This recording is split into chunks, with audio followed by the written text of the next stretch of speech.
So to be a leader of yourself, it's almost like there's this kind of dichotomy. There's the part of you that says, okay, self, do this. So it's almost like your higher self. So there's like a Brian that knows what's supposed to happen, that like knows what Brian needs to do. So there's like Coach Brian, and then there's like player Brian, or like Big Brian and Little Brian, right? And so, you know, Big Brian knows what he needs to do to live the life he wants and to be the man he wants to be. And then there's this Little Brian, which is the ego.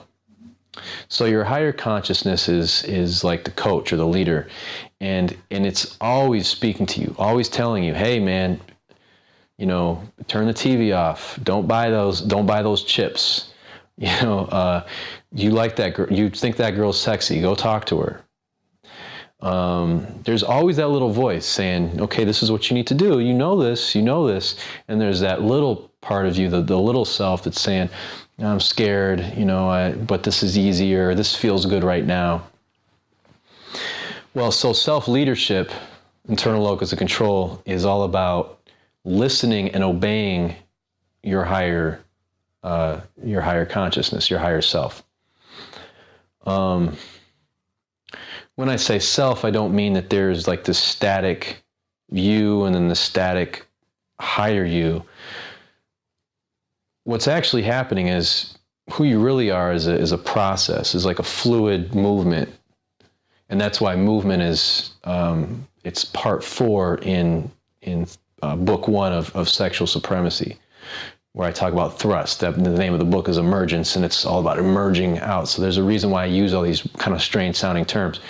But movement is as you're going through life, what you're trying to do is me, this guy right here, is evolving to the man that I know I can be. And the way you do that is to make your own rules and follow them. And the degree to which you do that, the degree to which you make your own rules and the degree to which you follow them, determines kind of how rapid that movement happens, how powerful you are. What I think a good amount of people are doing is just trying to feel good right now, whatever that takes. A lot of people are just trying to get through life without suffering too much. I do think you have more and more people, men and women, trying to improve themselves. The problem is with all this sort of self-improvement kind of, it's a whole industry now, and there's books all the time. Wow, there's a book, the religious guy, the pastor or whatever he is, he's super well known, he's on TV, Joel Osteen, I think. He has a book called The Best You Now, or The Best Version of You Now, or something like that. And then he's just chucking out books every year, you know, like basically playing off the same idea. Tony Robbins. I mean, just you can see, like, everyone's just basically saying, okay, how to be the best you, how to improve yourself. What I've found is really the key to being the best you.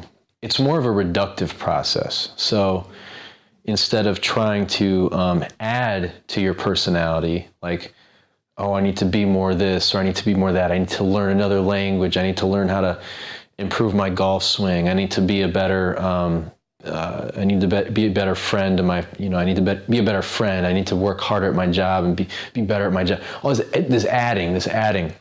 Well, what all that serves to do is to create negative momentum, like momentum from the future pushing back at you. And so that stops you from getting going. Instead, what you want to do is actually get rid of all these I'm supposed to's, all these I shoulds, and that actually clears the way, clears the path, or you know, kind of clears the path for your thrust, which is your masculine essence, to impact, to move forward, to contribute, to express yourself. All the same thing.